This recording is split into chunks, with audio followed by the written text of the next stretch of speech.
जी हाँ, नमस्कार दोस्तों। स्वागत है आपका अपनी YouTube channel state knowledge TV Hindi में। जी हाँ, हरियाणा सरकार की तरफ से आज 2 अगस्त आज रात शाम 7 बजे 5 बड़ी अपडेट आई हैं, 5 बड़ी घोषणाएं की गई हैं, 5 बड़ी खबरें आई हैं आप सभी के लिए। जान लेते हैं इनके बारे में संपूर्ण जानकारी एक एक करके। आगे भी आप हरियाणा सरकार की हर घोषणा, फैसले, नियम, निर्देश, आदेश, योजना, सूचना और निर्णय की जानकारी रोजाना जानना चाहते हैं तो स्टेट नॉलेज टीवी हिंदी को सब्सक्राइब जरूर कर लीजिएगा। यह सबसे पहली और बड़ी अपडेट आई है आप सभी के लिए। यदि आप गांव में रहते हैं, ग्राम पंचायतों को लेकर है, उसमें जो सरपंच है उनको लेकर बड़ी अपडेट आई है, अच्छी अपडेट है। बता दें कि हरियाणा के अब ग्राम पंचायतें स्टेट फंड से भी करवा सकेंगी 21 लाख रुपए तक के काम। तो बड़ी अपडेट आई है। हरियाणा के मुख्यमंत्री नायब सिंह सैनी द्वारा पंचायती राज संस्थाओं के सत्ता के विकेंद्रीकरण की दिशा में निरंतर कदम उठाए जा रहे हैं। इसी दिशा में मुख्यमंत्री ने पंचायतों को 21 लाख रुपए तक के काम अपने स्तर पर करवाने के लिए किए वायदे को पूरा कर दिया है। अब एक कदम आगे बढ़ते हुए मुख्यमंत्री ने पंचायतों को अधिक स्वायत्ता प्रदान करते हुए उन्हें स्टेट फंड से भी 21 लाख रुपए तक के काम करवाने की मंजूरी प्रदान कर दी है। विकास एवं पंचायत मंत्री या विभाग द्वारा इस आशय का परिपत्र भी जो जारी है वो कर दिया गया है। तो बता दें कि इसको लेकर जिसके तहत पंचायती राज संस्थाओं को विकास कार्यों के निष्पादन के लिए दिशा निर्देश दिए गए हैं। इस निर्णय से स्थानीय सरकारों को मजबूती मिलेगी, साथ ही गांव में विकास कार्य भी तेजी से गति हो सकेंगे। एक प्रवक्ता की तरफ से बताया गया कि सरकार ने पहले ही पंचायतों को उनके पास उपलब्ध कुल ग्राम निधि या समिति निधि या जिला परिषद निधि में से बिना टेंडर प्रक्रिया के 21 लाख रुपए तक की अनुमानित लागत के विकास कार्य करवाने की अनुमति दे रखी है। अब स्टेट फंड से भी अतिरिक्त कार्य करवाने के निर्णय से विकास कार्यों के लिए धन की कोई कमी नहीं रहेगी। तो ये बड़ी अपडेट आई है। 21 लाख रुपए की मंजूरी पहले दी गई थी, अब स्टेट फंड से भी जो ग्राम पंचायतें हैं वो विकास के कार्य करवा पाएंगी। गांव में 21 लाख रुपए तक के जो काम है वो अब स्टेट फंड से भी हो सकेंगे। इसको लेकर भी जो पत्र है वो जारी कर दिया है, ऑर्डर है, दिशा निर्देश हैं वो जारी कर दिए गए हैं। तो पहली और बड़ी अपडेट आई थी ये। हरियाणा के ग्राम पंचायत स्टेट फंड से भी अब करवा सकेंगी 21 लाख रुपए तक के काम। जी हाँ, दूसरी बड़ी अपडेट आई है। शिक्षा निदेशालय की तरफ से ये लेटर है वो जारी किया गया है। आप सभी को इंतजार था कि स्कूलों की छुट्टियां तीज को रहेंगी या नहीं रहेंगी। तो बता दें कि इसको लेकर विद्यालय शिक्षा निदेशालय की तरफ से लेटर है वो जारी कर दिया गया है।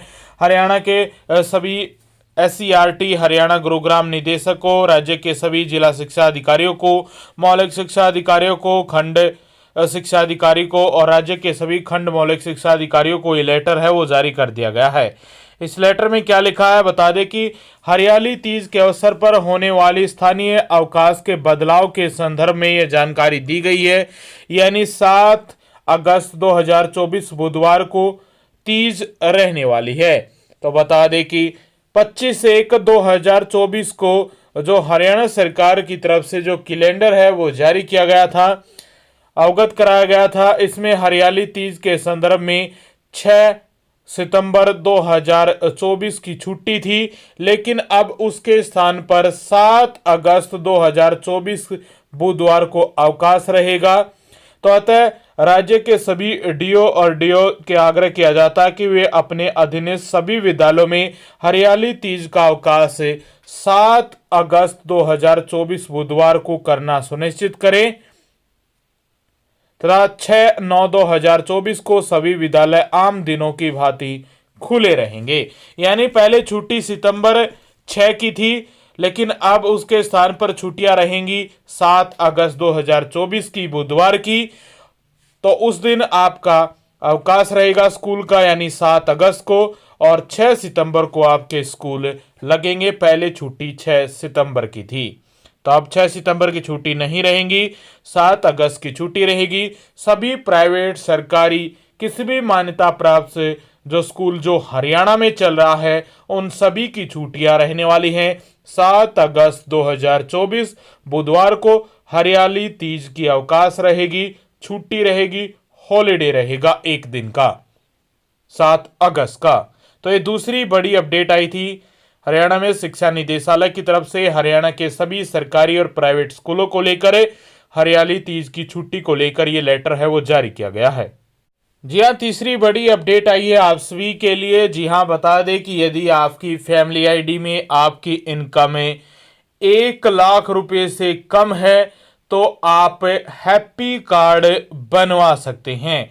यदि आपकी वेरीफाइड हो चुकी है इनकम आपकी फैमिली आईडी में, परिवार पहचान पत्र में, तो आपके सभी मेंबर का 1000 किलोमीटर की यात्रा कर सकेंगे। आपके परिवार के मेंबर है उसमें आपकी फैमिली आईडी में 1 लाख उससे कम इनकम होनी चाहिए और वो वेरीफाइड होनी चाहिए।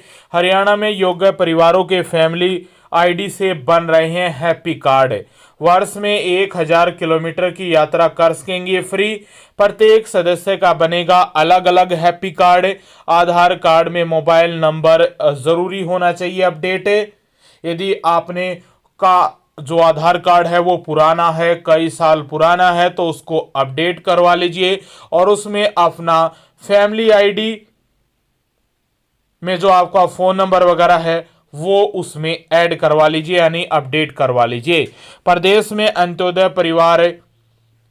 परिवहन योजना का लाभ लेने के लिए परिवार मुखिया को सीएससी के माध्यम से यानी कॉमन सर्विस सेंटर के माध्यम से प्रत्येक सदस्य का हैप्पी कार्ड अप्लाई करवाना है। आधार संख्या दर्ज करने के बाद आधार में रजिस्टर्ड मोबाइल नंबर पर प्राप्त ओटीपी के माध्यम से कार्ड अप्लाई होगा। उसके बाद ही कार्ड सत्यापित होने का संदेश प्राप्त होगा।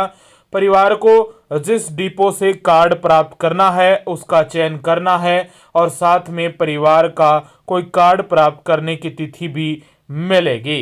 हरियाणा रोडवेज की बसों में मिलेगी सुविधा। यदि आपका हैप्पी कार्ड बन जाता है तो आपका हर परिवार का जो सदस्य है वो 1000 किलोमीटर की जो यात्रा है वो कर पाएगा। हरियाणा रोडवेज की बसों में मिलेगी सुविधा। अंत्योदय परिवार के सदस्यों का हैप्पी कार्ड बनने के बाद हरियाणा रोडवेज की बसों में योजना का लाभ ले सकेंगे। प्रत्येक सदस्य को एक स्मार्ट कार्ड बस डिपो से प्राप्त होगा जिसकी यात्रा के साथ साथ रखना जरूरी रहेगा। यात्रा के समय कार्ड को स्वाइप किया जाएगा और कार्ड से आपके द्वारा दी गई यात्रा की दूरी को घटाया जाएगा। यानी जिस प्रकार एक एटीएम है या मेट्रो का कार्ड होता है, आपने यदि देखा हो, या कोई क्रेडिट कार्ड है, डेबिट कार्ड है, एक कार्ड है तो उसमें चिप लगी है। जिस प्रकार आजकल जो लाइसेंस वगैरह है वो बन रही हैं तो उसमें भी एक चिप होती है। तो इसी प्रकार आपके हैप्पी कार्ड जो आपको नज़दीकी जो आपका बस स्टैंड है, डिपो है, वहाँ से मिलेगा। वहाँ पर जाएंगे, आपका जो वेरिफिकेशन होने के बाद यानी सत्यापित होने के बाद आपको वहाँ से बनवाना होगा, वहाँ से कार्ड मिलेगा। उसमें 1000 किलोमीटर की यात्रा आपकी उसमें ऐड होगी। जैसे कि आप यदि 50 किलोमीटर जाते हैं तो अभी ऑनलाइन ई टिकटिंग का ज़माना आ चुका है और ई टिकटिंग के माध्यम से ही आपकी टिकट कट रही हैं और उस मशीन में जैसे ही आपका कार्ड स्वाइप होगा उसमें यदि आप 50 किलोमीटर तक की टिकट लेना चाहते हैं तो आपका 1000 किलोमीटर से घटकर 950 रह जाएगा कार्ड में और आपकी 50 किलोमीटर की यात्रा घट जाएगी। तो ये बड़ी अपडेट आई थी। यदि आपकी इनकम सालाना आय फैमिली आईडी में 1 लाख रुपए है तो कॉमन सर्विस सेंटर पर जाकर आप अपना हैप्पी कार्ड अप्लाई कर दीजिए। आपको 1000 किलोमीटर की मुफ्त यात्रा का लाभ मिल सकेगा। तो ये तीसरी बड़ी अपडेट आई थी हैप्पी कार्ड को लेकर। चौथी बड़ी अपडेट आई है आप सभी के लिए। हरियाणा के शहरों में किराएदारों की मलकियत के दावे प्रस्तुत करने की जो समय सीमा है वो हरियाणा सरकार की तरफ से बढ़ा दी गई है। हरियाणा के शहरी स्थानीय निकाय मंत्री सुभाष सुधा ने शहरी निकाय के किराएदारों, लीज धारकों और तह बाजारी वालों के लिए संपत्ति के स्वामित्व का दावा प्रस्तुत करने की आखिरी समय सीमा बढ़ा दी है 31 अगस्त तक। अभी मुख्यमंत्री शहरी स्वामित्व योजना के तहत 5962 आवेदन स्वीकृत हुए हैं और 5026 की रजिस्ट्री भी करवा दी गई है। सुधा ने बताया कि योजना के तहत पहले 31 दिसंबर 2020 को जिन दुकानदारों को 20 वर्ष या उससे अधिक का समय किराया, लीज और तहबाजारी पर काबिज हुए पूरा हो चुका है, वे ही आवेदन कर सकते थे। परंतु अब जनता के अनुरोध पर मुख्यमंत्री नायब सिंह सैनी ने आवेदन करने की अंतिम समय सीमा को बढ़ाकर 31 अक्टूबर 2024 तक कर दिया है। नगर पालिका के किराए, लीज और तहबाजारी वालों को दुकान मकान पर किसी व्यक्ति को 31 अक्टूबर तक 20 वर्ष या उससे अधिक का समय हो गया है तो अब वे पोर्टल पर आवेदन कर सकेंगे। तो अब 31 अगस्त की बजाय 31 अक्टूबर 2024 तक जो आवेदन है वो कर पाएंगे।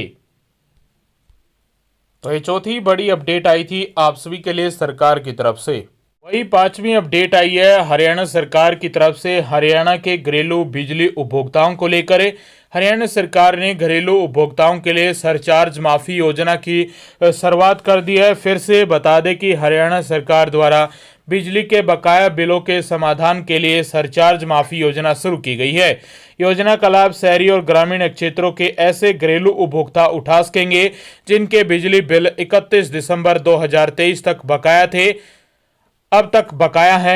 यह योजना कनेक्टेड और डिसकनेक्टेड दोनों तरह के घरेलू उपभोक्ताओं के लिए है। उत्तर हरियाणा बिजली वितरण निगम के प्रबंधन निदेशक डॉक्टर साकेत कुमार ने बताया कि योजना के तहत शहरी और ग्रामीण घरेलू बिजली के कनेक्शन का अब तक का पूर्ण सरचार्ज फ्रीज कर दिया जाएगा। उन्होंने केवल मूल राशि का भुगतान करना होगा। उपभोक्ता मूल राशि एक मुक्त या अगले 3 मासिक द्विमासिक बिलों के साथ किस्तों में भी जमा करवा सकते हैं। एक मुक्त जमा करवाने पर उपभोक्ता को मूल राशि पर भी 5% की अतिरिक्त छूट दी जाएगी और फ्रीज किया गया सरचार्ज निर्धारित किस्तों और आगामी 3 मासिक द्विमासिक बिलों की लगातार अदायगी के अनुपात में माफ कर दिया जाएगा। यदि उपभोक्ता निर्धारित किस्तों और आगामी 3 मासिक द्विमासिक बिल लगातार जमा नहीं करवा पाता तो उसका फ्रीज किया गया सरचार्ज वापस बिल में जोड़ दिया जाएगा और उपभोक्ता को स्कीम से बाहर समझा जाएगा। उपभोक्ता के बने गलत बिल के नियमों के अनुसार ठीक किए जाएंगे। ऐसे उपभोक्ता जिनका कोई केस न्यायालय में विचाराधीन है तो वे उपभोक्ता भी योजना को अपना सकते हैं, बशर्ते उनको अपना केस न्यायालय से वापस लेना पड़ेगा। कटे हुए बिजली कनेक्शनों के मामले में उपभोक्ता का कनेक्शन एक मुक्त राशि के भुगतान पर या मूल राशि की पहली किस्त के भुगतान पर कर दिया जाएगा, बशर्ते कटा हुआ कनेक्शन 6 महीने से पुराना न हो और 6 महीने से अधिक कटे हुए कनेक्शनों के मामले में आवेदक को नए कनेक्शन का आवेदन करना होगा। तो ये पांचवी अपडेट थी। पांचवी अपडेट में कई खबरें हैं, ये पांचवी अपडेट में पहली बड़ी खबर थी। पांचवी अपडेट में दूसरी बड़ी खबर आई है एससी और एसटी के लिए राज्य के पास आरक्षण के लिए एससी और एसटी में उप वर्गीकरण की जो करने की शक्तियां हैं वो सुप्रीम कोर्ट की तरफ से आदेश है वो आया है। बता दें कि राज्य एससी और एसटी में क्रीमी लेयर की पहचान कर उसे आरक्षण के दायरे से बाहर करे। Justice B R. गवी की तरफ से जानकारी आई है। 7 सदस्यीय पीठ ने 6-1 के बहुमत से व्यवस्था दी। पीठ 23 याचिकाओं पर कर रही थी सुनवाई। मुख्य याचिका पंजाब सरकार ने की है दायर।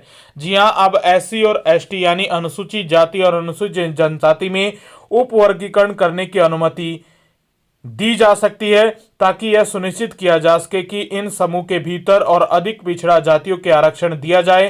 कोर्ट ने कोटे के अंदर कोटे को मंजूरी दे दी है, यानी एससी और एसटी कोटे में उप वर्गीकरण यानी सब कैटेगरी किया जा सकेगा और ये आर्थिक जो स्थिति है परिवार की उसके आधार पर होने वाला है या किस प्रकार होने वाला है ये देखने को मिलेगा जल्द ही हरियाणा राज्य सरकारों में भी।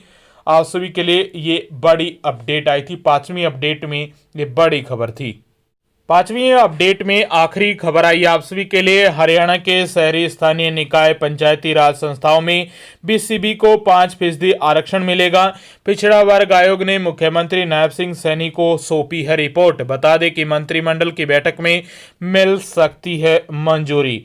हरियाणा के शहरी स्थानीय निकाय पंचायती राज संस्थाओं में पिछड़ा वर्ग बी को 5% आरक्षण दिया जाएगा। मुख्यमंत्री नायब सिंह सैनी पहले ही इसकी घोषणा कर चुके हैं। पिछड़ा वर्ग आयोग ने मुख्यमंत्री को अनुपूरक रिपोर्ट सौंप दी है। आगामी 5 अगस्त को मुख्यमंत्री नायब सिंह सैनी की अध्यक्षता में होने वाली मंत्रिमंडल की बैठक में इस प्रस्ताव को मंजूरी दी जाएगी। पिछड़ा वर्ग ए को पहले ही पंचायती राज संस्थाएं, शहरी स्थानीय निकायों में आरक्षण दिया जा चुका है। 8% पद BCA वर्ग के लिए आरक्षित हैं। अब पिछड़ा वर्ग बी के लिए 5% पद आरक्षित होंगे, मगर किसी भी रूप में अनुसूचित जाति पिछड़े वर्ग को छोड़कर आरक्षण 50% से ज्यादा नहीं होगा। तो ये बड़ी अपडेट आई थी। 5वीं अपडेट में ये आखिरी खबर थी आप सभी के लिए। आगे भी आप हरियाणा की हर खबर, हरियाणा सरकार की हर घोषणा, फैसले, नियम, निर्देश, आदेश, योजना, सूचना और निर्णय की जानकारी रोजाना जानना चाहते हैं तो आपके अपने YouTube channel state knowledge TV Hindi के साथ जुड़ जाइएगा और सब्सक्राइब कर दीजिएगा और हरियाणा की हर लेटेस्ट अपडेट जानते रहिएगा।